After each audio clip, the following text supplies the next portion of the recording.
Wedding professionals, you are in for a real treat today. With me on this episode is an innovative event management executive that I had the pleasure of meeting at the ABC conference in French Lick, and that's no other than Kawania Wooten. Thank you so much for joining me for this podcast episode. Thank you for having me. Well, and I'm going to let her do her own introduction. But like I mentioned, I met her at the Association of Bridal Consultants when they had their national convention at French Lick. And if you missed an episode where we recorded with some of the wedding professionals, you'll want to go back and take a listen to it.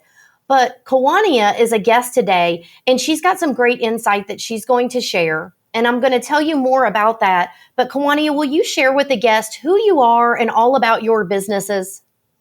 Sure. Thank you so much again. I'm Kawania Wooten, and I am the principal consultant of an event management firm here in Maryland, which we're in suburban Maryland of the Washington, D.C. metropolitan area. My company is called Wooten Events. And I also own a company that provides educational services. It's a multi-tier educational company called The Enlightened Creative. And the education is geared directly to wedding professionals. Well, and Kawania, I know there are so many different topics that we could talk about, but today you're going to dive in a little bit on mindset. And it's really about opening up your mind to leveling up in your business. And I'm really excited to hear from you, but I know all of our listeners will be able to take something away from this to implement in their business. Sure. I've been managing or running the Wooten Events arm of my company, the event management company. Probably this is my 15th year, actually. And for the, first 7 years, I ran it mostly by myself. And it occurred to me probably about year 7 that I am just spinning my wheels and there's no growth. And surely there should have been some growth, some true growth by year 7. And found that I needed, just after reading some business books, needed to change my mindset on how I was running this business, because I was looking at it very specifically as an event planning company and not so much as an event management agency. And I will tell you, one of the first things that hit me that was a challenge, I love it and I don't, is that I named the company my 2 last names, because it's very hard to get clients to want to work with the people who I bring on as a part of my team. So growing my business, one of the first things I had to do was make sure that people understood this was a business and not just an event planner. And that meant changing my mindset, not just how I think of my company, but how I speak of my company. And I'm less of an I do this and I do that, and I present a we, even if there isn't a we yet. I speak of my company as I'm not doing everything. So the first thing I thought about is I need to delegate a lot of my work. And so that came with outsourcing. But then the next thing that I had to do was think about, which is so funny when you start out as a team of one, but my office culture. What kind of environment do I want to create? And what type of human beings do I want to represent my brand? And this is the craziest story. It was December 31st, 2013. I just finished reading the book, Delivering Happiness, and it was written by the late Tony Hsieh of Zappos. And he talks about your culture being your brand. And I'm talking your office culture, how your belief system for your company is your brand. So I sat down that evening, New Year's Eve, talk about manifesting, and I wrote down 10 beliefs of my company. What do I want me and my team to believe? And I didn't even have a team at this point. And I wrote those 10 things down. Then I posted them on my website And if you went to the contact us page, because so many people use the contact us page when they're trying to apply for a job, and it said, are you interested in a job? Read this first. And it went to that link on the page with those 10 beliefs. And at the end, I said, now, if you are in agreement with me, now you can apply for a job. And that's very similar to how a lot of big corporations bring in their staff. They want you to see a video and understand their mindset, their belief system, their culture, their mission statement before you even fill out an application. That first week of January, and that would have been 2015 at that point, I received probably 4 job applications. 3 of those people still work with me to this day. So it was first saying, this is who I am. This is the kind of environment you'll be in. Will this work for you before you can come in? And this is what I believe. And I'm not talking about how we run our company. It was a belief system that this is a kind place. I don't have any patience for people who are not kind to others. We use our powers for good. I believe that's one of them. We believe in family dinners. Like, we work our butts off, but if your kid has a recital, I expect you to be at the recital. We believe that love is love, that everybody is welcome to come to us to plan their wedding. All of these fell into it. And I think our team grew out of understanding this is what they were walking into before they got in. So I didn't have a revolving door of team members. Once I started running, I could bring in that team. Then my mindset went to, what are our goals? What do I want this company to look like? And it's so funny because we always say 3 to 5 years. I wanted to know what was it going to look like in 6 months? Now that I have these people in here, and what do I need to do to reach that goal? And I remember one of the first things we said is, hey, there is this local magazine and I want them to know who we are. How do we do that? And one of my team members and I sat down and strategized and then came up with a strategy and then reached out to not the magazine directly, because I'm a big believer in warm calls and not cold calls. I reached out to a florist we work with because she'd been in that magazine and asked her, could she do an introduction? And we learned one of our goals is in our mindset is that all of this is based on relationships, building that relationship with this local publication. And I didn't come to the table with the mindset of, hey, we really want to be in your magazine. I came with hey, I have all of this knowledge. How can I use some of it to work with you? So that it was more of a B2B and not you hooking me up kind of a scenario. Well, and a couple things that you've said is relationships. It seems like more now so than ever, a lot of marketing topics come back around to those relationships that you cultivate along the way. And there's so much power. I feel like a lot of times people don't dive in to the people they work with. What do they do? How can you work together to benefit each person, not one or the other, or a hookup like you said, or a favor, or help me out more? How can we work together and both grow out of this? So I think that's great. And it's so funny because I don't think, people always say, oh, vendor relationships are so important. Thinking, I don't think you understand that relationships are not just liking each other's posts on social media or sending them your vendor gifts at the end of the year or Valentine's Day or whichever time period you choose. It's about getting to know people. And over the years, I've had some really good bosses who were great at cultivating. And that's the key word there, cultivating relationship. I used to work in the TV industry. And the industry constantly evolved starting in the year 2000. So we were constantly changing how we did our job. But it would be I would see my boss after hours on the phone with those rainmakers, those power brokers, talking about what can we do, how can we make it work. But she would always start that conversation off with, how's your family? She knew everybody's name. She never made anybody feel like she was using them. It was more of a, hey, just checking in. And then when she needed something, they didn't feel like she was just calling because she had a favor.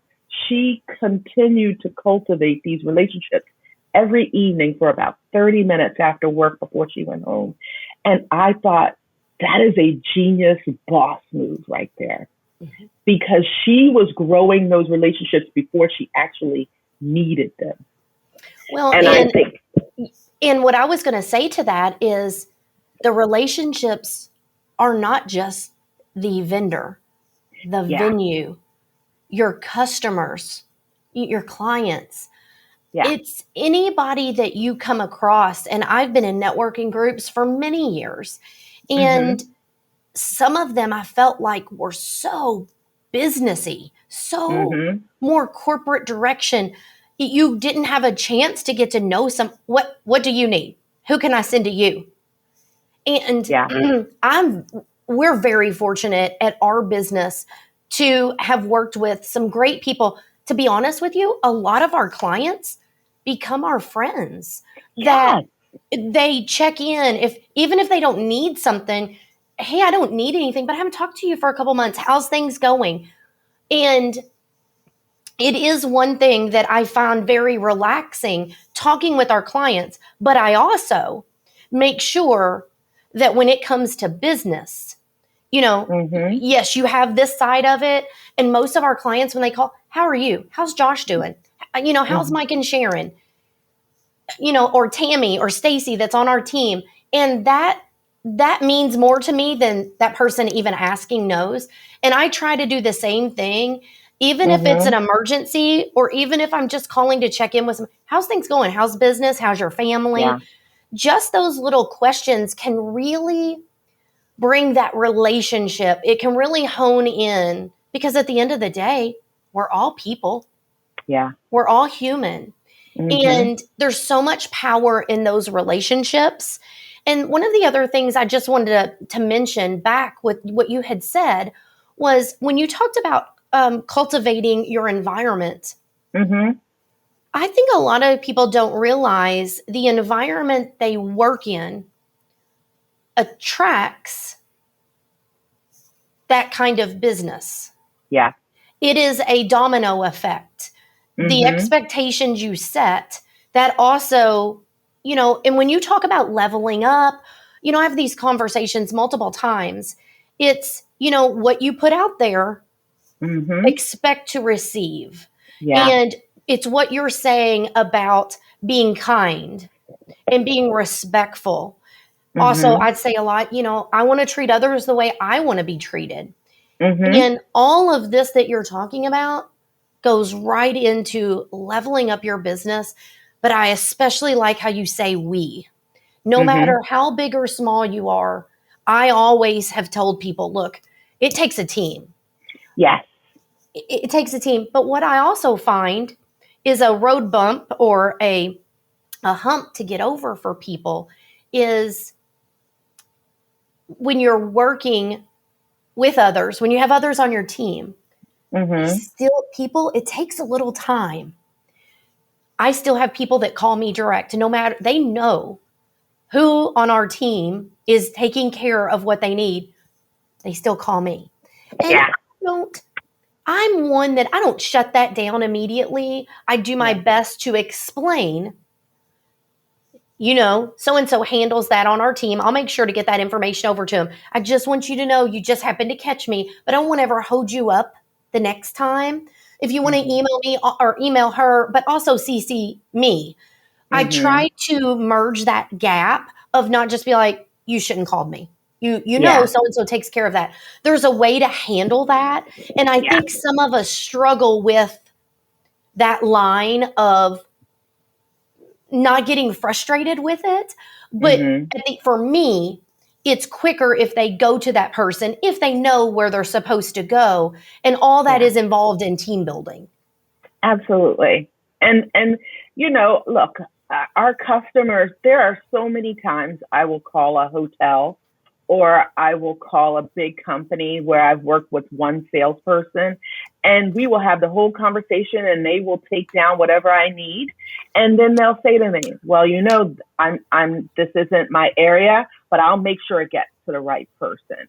And, my first thought is, oh, that's right, that's not her. But what she gave me the sense of, or she or he, is that, look, I'm going to take care of this for you, but I'm going to make sure, and I'll make sure they get back to you. But just so you know, going forward, here's the right person for you. And it gives me a sense of, I still know that my contact has my back, and she's going to make sure that whomever she sent me to is going to take care of me also. And what you're talking about is, I find a lot of people that are a team of one. It is finding the balancing act. They want to level up, or they may not even know they want to level up. They know they want to grow, but it's taken that initial step of, having others help you. And I say a lot about automate and delegate, and delegate. Yeah. And it's not an easy process, but it is so worth it. Even if you start with some of the smallest items, to delegate that out to someone who that's their focus. They can probably do it much faster than you. But a lot of times people think, oh, I don't know if I can afford, to outsource. And and I remember the first time I had to come to terms with that, because I would say the first time I had a truly robust website, and I was still it's interesting because I even hesitate to say a team of one then, because I had an accountant. So then I wasn't a team of one. I was at that point a team of two. It was an accountant that I outsourced work to, but that meant there was a part of my job I wasn't doing. So I had to get rid of the mindset that I wasn't a team of one anymore, even though I was the only one planning. But I remember spending an entire weekend trying to write the copy for my new website. And it was killing me. It just wasn't what I wanted. And at that point, someone said, get a copywriter. And I thought, oh, I can't afford that. She goes, but you can afford spending a whole weekend working on this copy?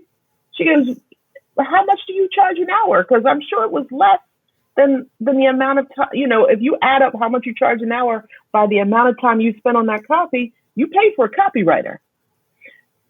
And that hit me like a ton of bricks. Like, you're right. I got nothing done this weekend.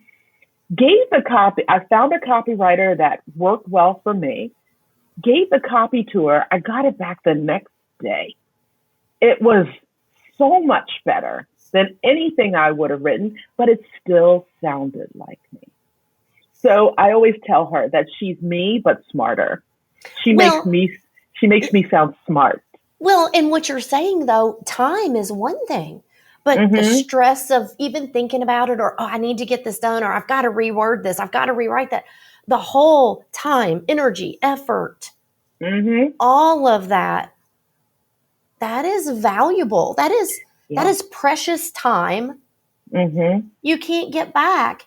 And I do find myself a lot of times really talking through that with people. What are you worth an hour?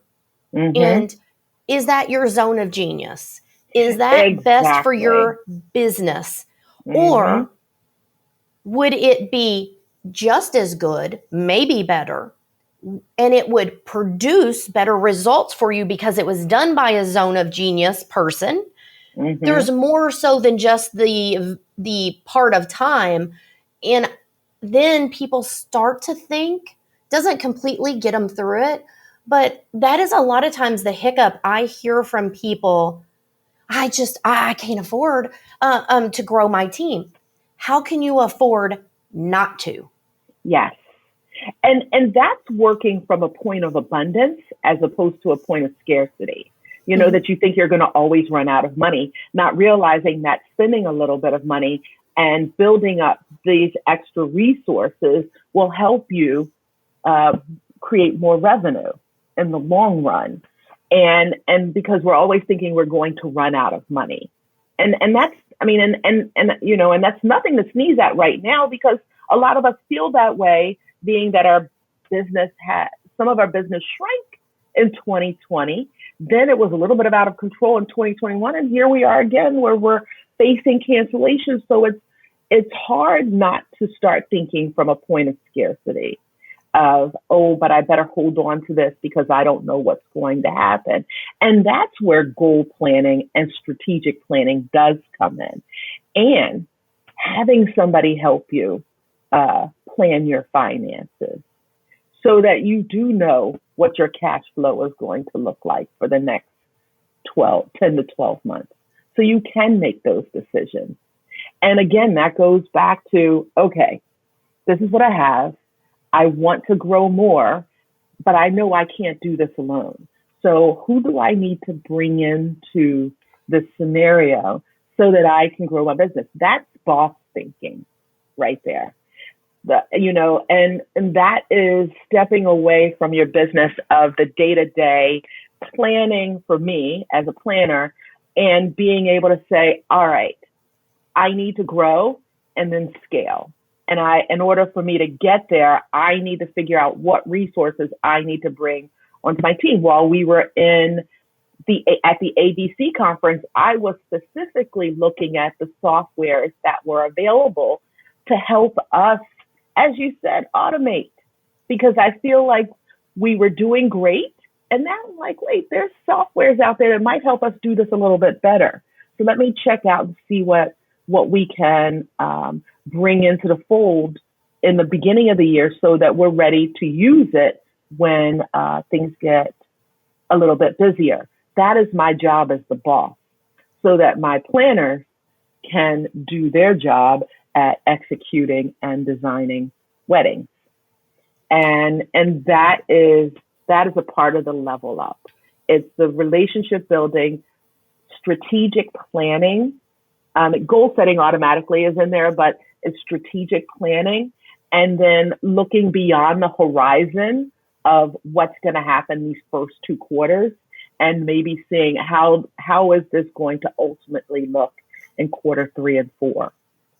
Well, and you bring up an interesting point there, because I think when we talk about teams and more than just one in your business, technology, I mean, that's been my background for umpteen years. A lot of times people are, I don't like to use the word scared, leery. They don't fully understand. It's hard to wrap your mind around how technology, automations, funnels, how that fully looks.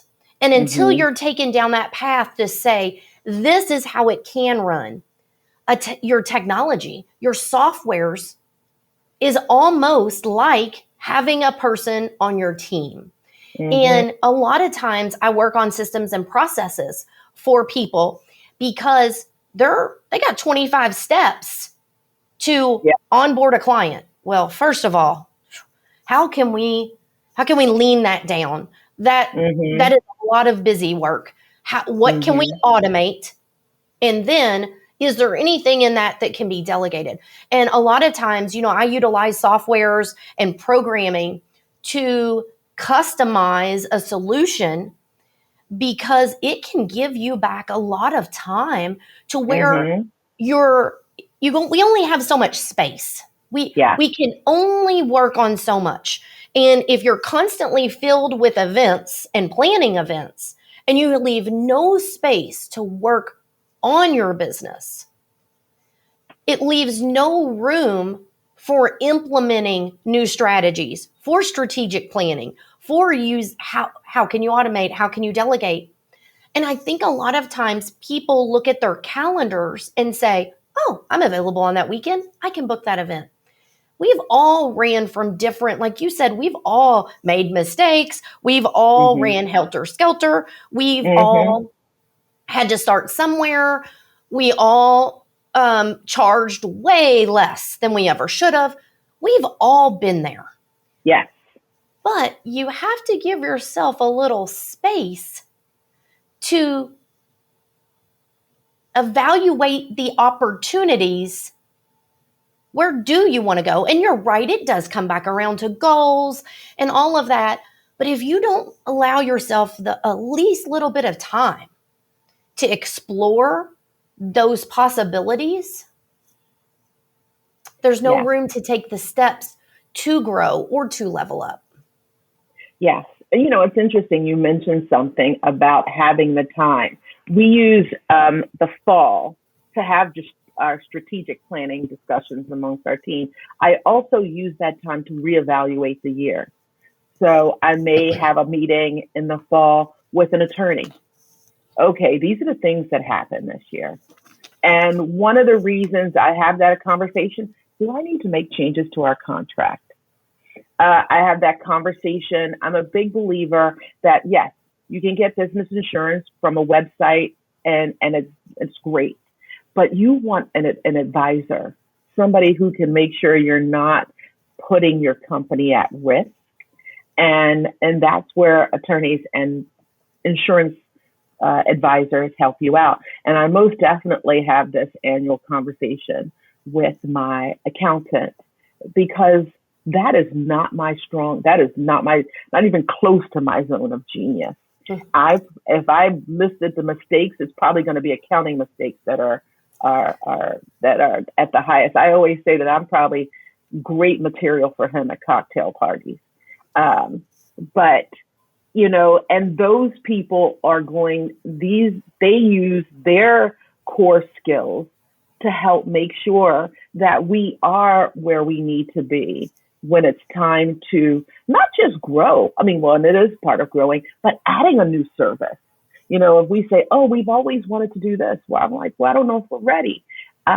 This is someone who can come in and help us with that as we represent, the company. The other thing that I just started with our team, because I realized I can't, as much as I'd like to think I'm the only spokesperson, every time my team steps out there, they're speaking on my behalf, or they're representing the brand.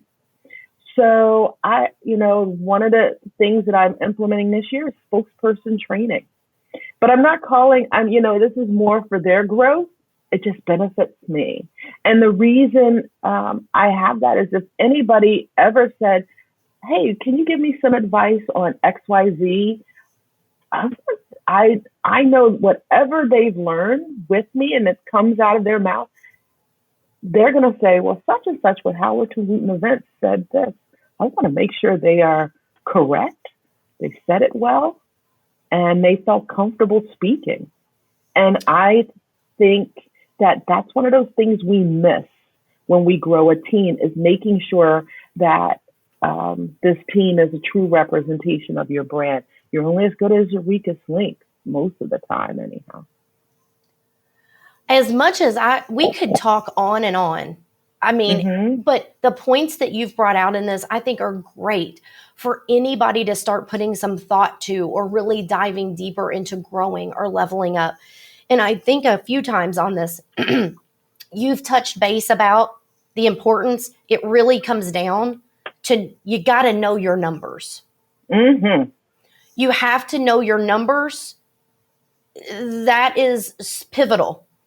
Yeah. In growth, in business, in all of it. And we've mentioned that a couple times without really calling it out. Mm-hmm. But if you do not know your numbers, please start there and take the time to know what's coming in and what's going out. Absolutely.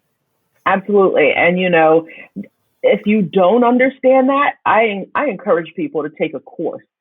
And this is one of those areas where it doesn't have to be wedding related. You can get a course at the SBA or SCORE on just understanding financial planning, or at a local community college.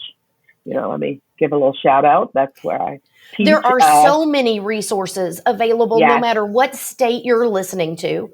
Absolutely. Listening from. Check into the resources that are available. I know in our area, Kentucky, Indiana, that I know there's a lot of QuickBooks classes. I know there's a lot of things like that are available, and I'm sure there is in other states as well. So, Kawania, I can't thank you enough for your time. This has been very valuable information that I hope people really absorb, but then start to put it into action in their own business. And even if their takeaway is leave yourself enough space, there's a lot to explore here in your own business, depending on what your goals are. And it doesn't necessarily have to be in the next 6 months. It is something that planning in advance is so important. But what I'd like to give you the opportunity is, would you please share with everybody if they would like to connect with you? I know you have some books that are available online, quite a few of them. Would you share all the places that people can connect with you or find out more information? Well, first and foremost, thank you for this opportunity. I enjoyed talking to you. And my focus, especially when it comes to education, is the Enlightened Creative. And you can find me on Facebook or Instagram at The Enlightened Creative. But I do have a website, and it's theenlightenedcreative.com. And as I mentioned in the beginning, it's multi-tiered because I do understand as an educator myself that we all learn differently. I have books. My books are focused mostly on planning. So, and two books that are probably the most popular and they're the most robust.